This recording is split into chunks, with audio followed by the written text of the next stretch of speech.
Hola chicos, hoy vamos a hablar de ser y estar. So to be or to be, right? We know that ser and estar both mean to be. We're going to go through the differences between the two and when we use each today.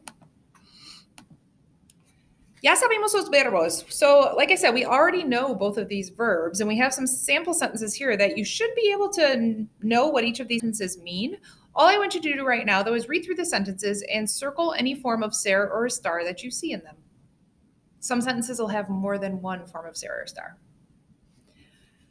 So going through them, you should have estoy, es, están, son, están, and somos. So notice that I circled the red ones are forms of ser, es, son, somos, and the blue are forms of estar, estoy, están, están. So I want you to just pause this video for a second and look at the sentences and think, when do I use ser and when do I use estar? Make some predictions, and then we're going to go through all of the reasons why we use both of those verbs. So ser we use for more permanent characteristics. Okay, things that don't change from moment to moment or day to day. The forms of ser, las formas, you should know we've been using ser most of the school year. Yo soy, tú eres, Paco es, nosotros somos, ellos son. A little hand clap thing at the beginning of the year to this. So you should remember that, hopefully. If not, you just need to memorize these forms of ser. So reasons that we use ser. Anytime we are trying to say who the subject is mi hermana, we would use a form of the verb ser. Say where people are from. We know the question, ¿de dónde eres? Soy de los Estados Unidos, right? Shakira de Colombia. Anytime you're talking about where somebody is from, we're going to use the verb ser because that doesn't change from moment to moment. You're always from that place. To indicate profession. So yo soy una maestra y tú eres un estudiante. Okay, that doesn't change from day to day. Your profession stays the same. It's a longer period of time that you are this thing. To talk about personality and physical traits. Somos altas y simpáticas. We're tall people and nice people. That's not going to change overnight. Okay, to show possession of something. We did when we did the family members, we did like Paco es el hermano de Juana, right? Anytime we want to say possession of anything, el libro es de Paco. We would use a form of ser.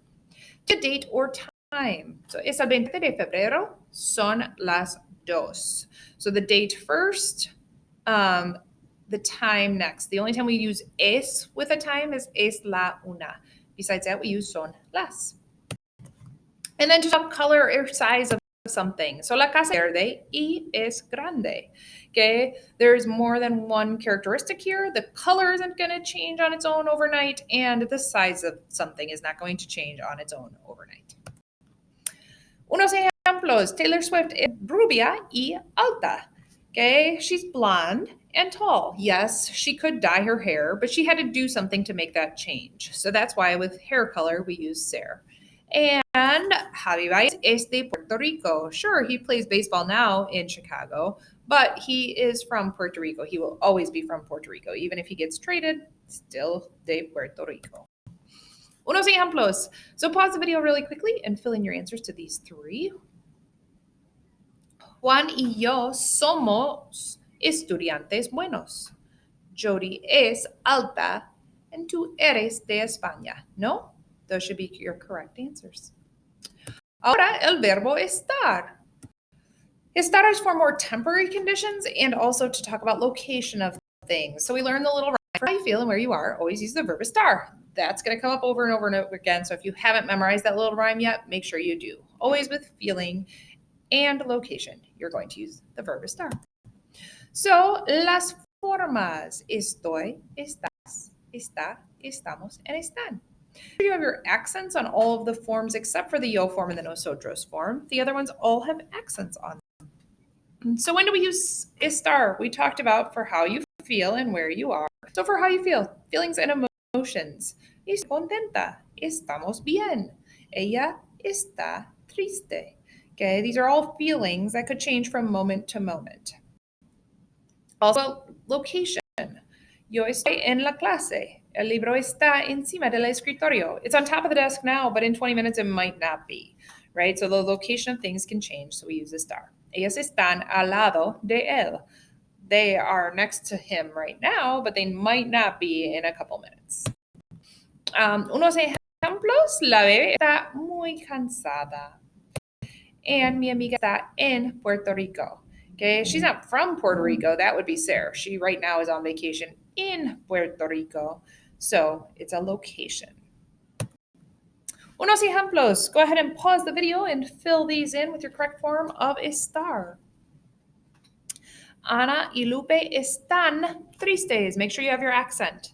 Carlos y yo estamos alegres. Tú estás with an accent. Bien, ¿verdad? Mi amiga Alma está en Mexico para las vacaciones. The location of her. Right now she's in Mexico. All right, ahora escribe las formas de ser o estar correcta. El apartamento está in Crystal Lake. I understand that the location of the apartment is not going to change, but because it is a location, it has to be está. La alfombra es bonita. Okay, it's not going to be ugly tomorrow. It es bonita. Los videojuegos están en mi casa. Again, we see that and we know its location. We know we have to use a form of the verb estar. Las cortinas son blancas. It's the color of them. They're not going to change color overnight on their own. And Dr. Cook está contenta. He might be angry tomorrow, but right now he's happy, right? So we use a form of estar.